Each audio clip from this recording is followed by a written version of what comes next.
Roxy Xebec just declared war against Emu, showcasing a stronger Conqueror's Haki clash than even Whitebeard versus Roger, because now it seems that the Loki Elbaf flashback has just turned into Xebec'S story. Yeah, baby! That's what I've been waiting for! As Loki tells the Rock's crew that they are indeed on the island of the giants, but his father isn't around. Harold is way too busy forging alliances around the world to legitimize the nation of Elbaf. However, Rox has a plan to meet Harold. He tells Loki to run up to the Sun World and tell the higher-ups of Elbaf to send word that he has just been hurt. To which Loki is like, you really think my deadbeat father would drop everything and show up for me? This makes sense, as throughout his entire childhood, Loki has been mentally abused and completely alone. First by his own mother Estrid, and now by her brother. While his father did love him when he came back to Elbaf 8 years ago, it was very brief and Loki was way too young to likely remember. Plus, you really think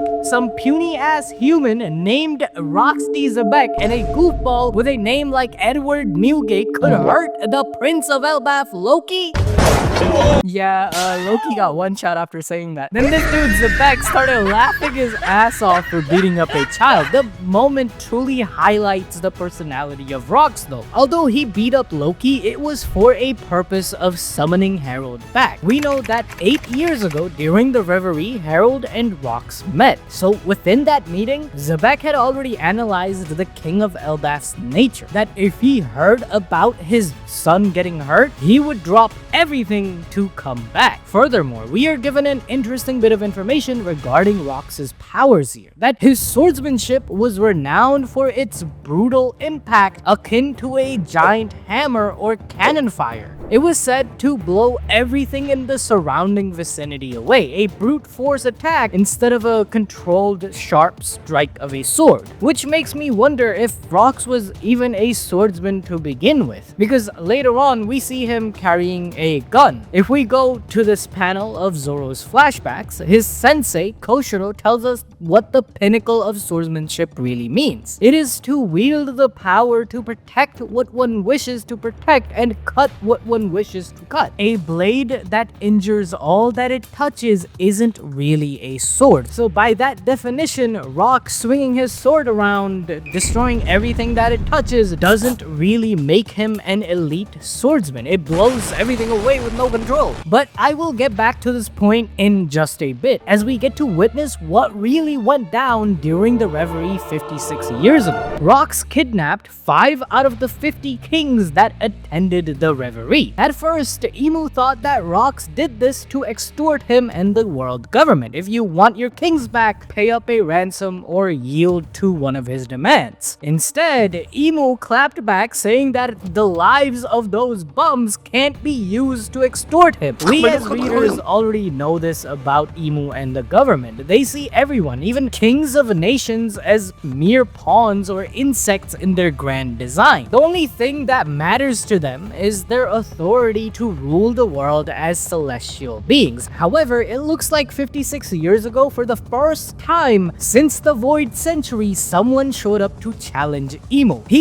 even reached the infamous flower room. This was none other than Roxy Xebec. Look at this battle, straight up aura farming in front of one of the strongest characters in the whole entire verse. Rox is like, no shit, you don't care about the kings. I only used them to cause chaos in the Holy Land so I could slip in here. This is in a way a metaphor for how you usurp authoritarians like Emu. The only way to weaken their control is chaos. Stretch their forces thin until you finally reach them. This is the same tactic my goat, Monkey Deadbeat Dragon, would use 56 years later to cause chaos in the Holy Land, which led Sabo to come face to face against Emu just like Rox. But unlike Sabo, who stumbled into the throne room by chance, it looks like Rox's whole plan plan for his visit to the reverie was to witness Emu for himself. As soon as chaos mounted and he defeated the admiral, he bolted to the flower room. Somehow my man knew of this place. And remember how the narrator describes Rox's sword strike being similar to a hammer?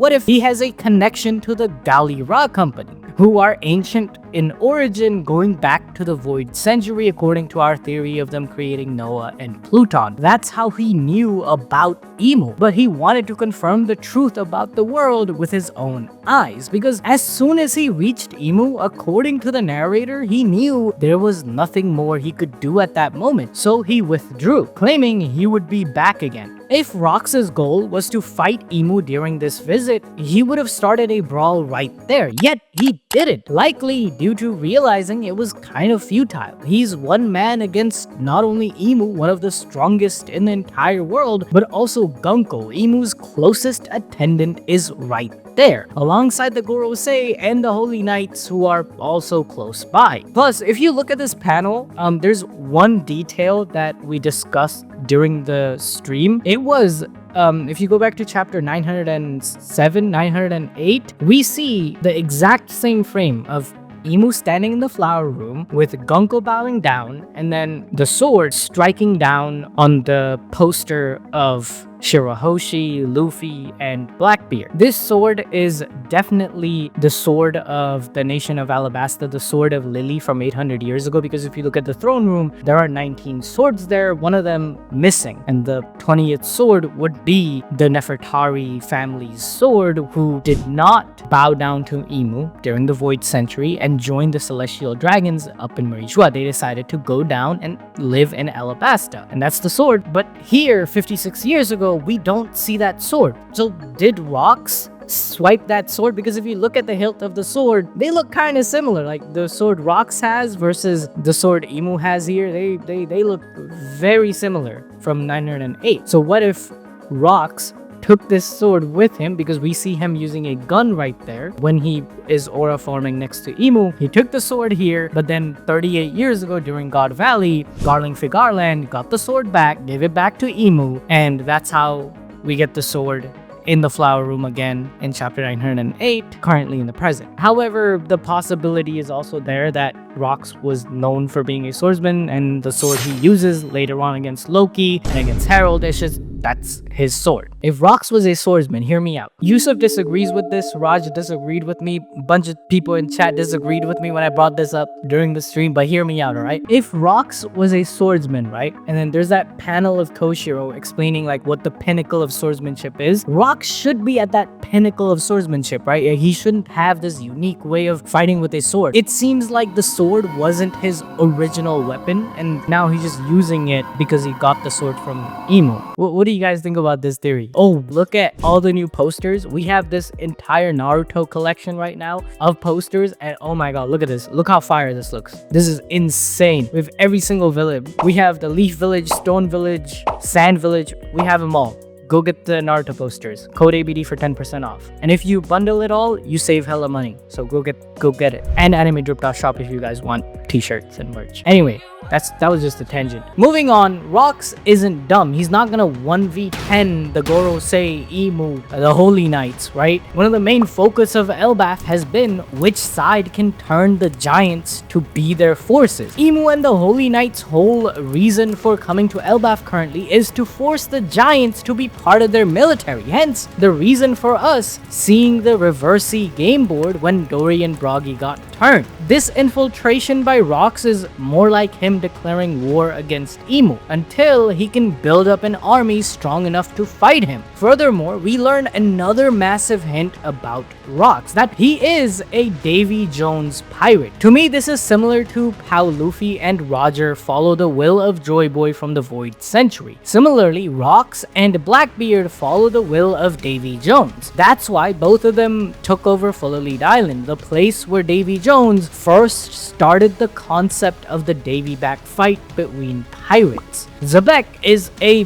true pirate. He doesn't care about freeing weaklings, instead wants to topple the strongest force of the world that restricts his freedom, the government and Emu. He wants to turn the whole world into a free pirate paradise like Fulalead, while Luffy would only go against authority when he witnesses that authority hurt the ones close to him like his friends. That's why it took him until Eni's lobby to burn the government's flag, because they took away Luffy's friend Robin's will to live. Coming back to the flashback though, as big of a feat it was for Rox to infiltrate the flower room, an even bigger feat was him withdrawing out of Emu's sight unharmed. Now last week I got completely clowned in the comments for saying that Rox's 2 fingers might be the Ape no Mi, which doesn't really bother me because I drink gamer subs, which I got for 10% off using code ABD. Okay, look, I agree with you guys, okay? The 2 fingers were for the 2 questions for Loki, but can a man not dream? Didn't Blackbeard say YouTube comments can't stop dreams? And listen, if Rox has the Ape no Mi, bro could just switch places with a rock outside the castle to escape from Emu and Gunko pretty easily, okay? I'm cooking. However, you know the Admiral Rox defeated before reaching the flower room? The blame was put on Harold because he was also an intruder at the Reverie, and because he's so massive and big, they assumed that it was Harold who defeated the Admiral. The Celestials want the King of Elbaf to be turned into a slave or taxidermied like a dead wild animal trophy, which highlights how the Holy Land views the Giants, and they're never gonna allow the Giants to join the world government. They are literally burning Harold to try and stop him, yet he hasn't used his strength to harm anybody. Harold, from the beginning of the Elbaf flashback, would have wiped out these celestial bums in a blink of an eye, but now he wants a diplomatic approach. He understands that if he harms them, they will attack Elbaf next, so he's just trying to escape. There's no point in fighting the entire world, and in the process, Harold bumps into Rox, who is also escaping from the flower room. Harold is pissed at Xebec that bro used him as a scapegoat to sneak off, and Xebec is just shocked to witness a giant. Instead of talking things out like normal people, these 2 legends instead clash swords, creating one of the strongest Haki feats in One Piece. Their Conqueror's clash is reminiscent of Whitebeard versus Roger, both weapons not even touching each other, yet their force was so strong that it blew away everyone within a 5-kilometer radius. After their tips almost touched, Whoa, hey. Rox acknowledges Harold's strength and wishes to know his name. The way these 2 faced each other, they are almost equal. Their relationship reminds me of Whitebeard and Roger, who would be the top tiers of the next era. Rox tells Harold to angle his strike towards the castle because otherwise the Celestials will have their way and enslave the King of Elbaf, which is very confusing for Harold. Bro is naive towards the government. He doesn't know about Emu's control over the world. He believes that there is no king. Every 4 years, nations of the world come together and cooperate in ruling, and he wishes to join this system for the betterment of Elbaf. This is the contrast between Harold and Rox, as Rox knows the corruption the seas suffer from and just saw the devil with his own eyes. One wants to change the world diplomatically, while the other uses his force and the way of a pirate to get rid of the current system. The 2 team up to escape from Mariejois. Rox tells Harold which direction Elbaf is, and this dude literally jumps off the red line like it's a staircase.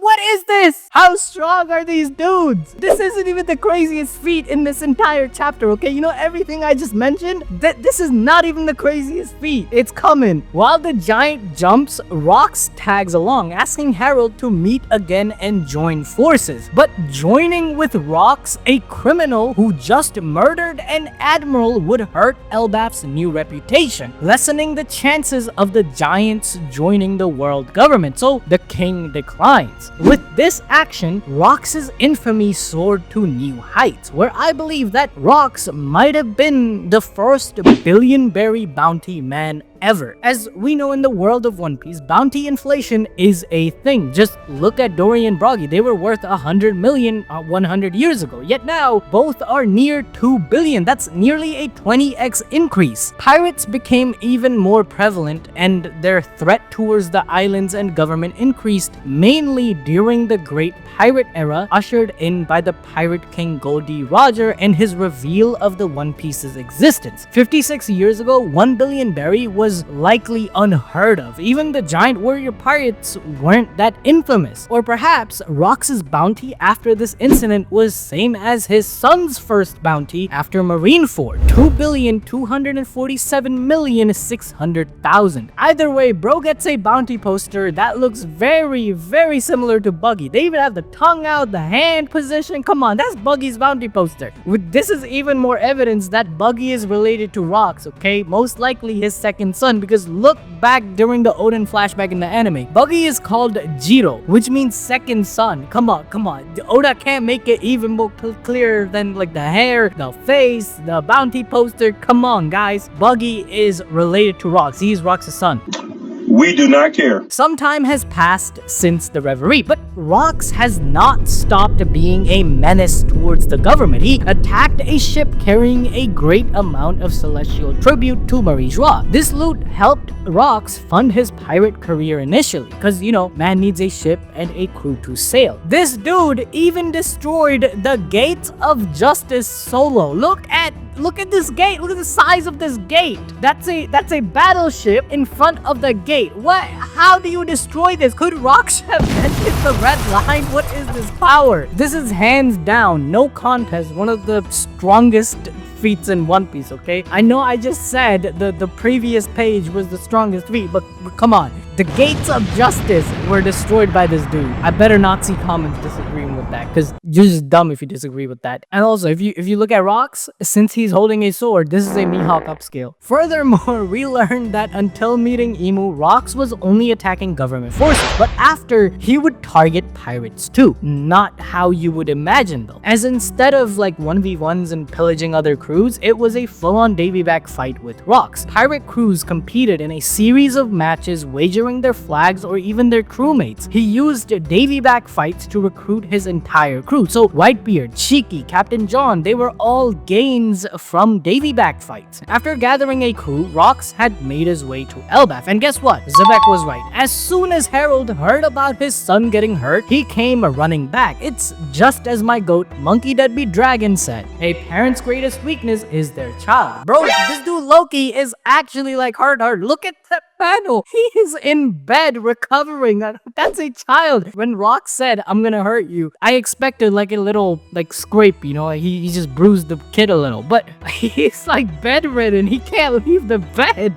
That's a child. He actually beat him up. Yet still, Loki's physical pains doesn't even compare to his mental scarring. Bro thinks his father coming back was just coincidence and not for him. Instead of hyping up Rox and his feats against the government though, Harold is like, the fuck is a criminal like you doing here in my country? To which Zabbec just says, join my crew, Harold. The world government won't even hear you out. However, Harold ignores Rox once again. He says that Elbaf would be anchored down with a thug like Rox. He would lose all the goodwill he has built up with the humans throughout the decades if he teamed up with a pirate like Rox. Xebec though, he fires back, calling all of those kings government lackeys. Rox isn't naive like Harold. He knows it's impossible for the giants to be accepted by Imu, likely because he knows some great history from the Void Century that Harold doesn't. If Harold and Elbaf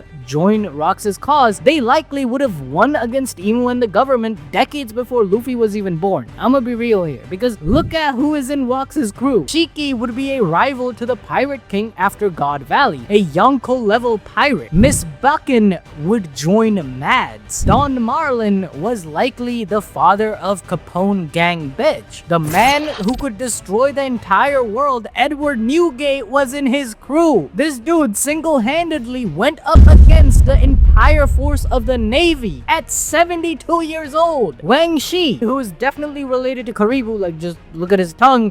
To beat this guy, you had Kobe, Blackbeard, and Law fighting during the Rocky Port incident. A new face also is part of Rox's crew, Ganzui, who was a smuggler. These forces, alongside Herald, Jarul, Dori, Broggy, plus all the giants of Elbaf, like the odds for Rox winning against Emu is much higher with this. However, the members of Rox Pirates are quick to interject that they aren't following Rox. They are all out for themselves. They wouldn't care if Rox dropped dead right now. It's mutual interests bringing them together. Rox, just like Blackbeard, seems to be a man with a plan, which all of these big shots agree is very appealing and lucrative. This plan 48 years ago consisted of the Rox Pirates taking over Hachinosuke. The island countries all over the world send their worst inmates into exile. It was a barren land until just last year when a gold deposit was discovered. However, due to the strength of the criminals,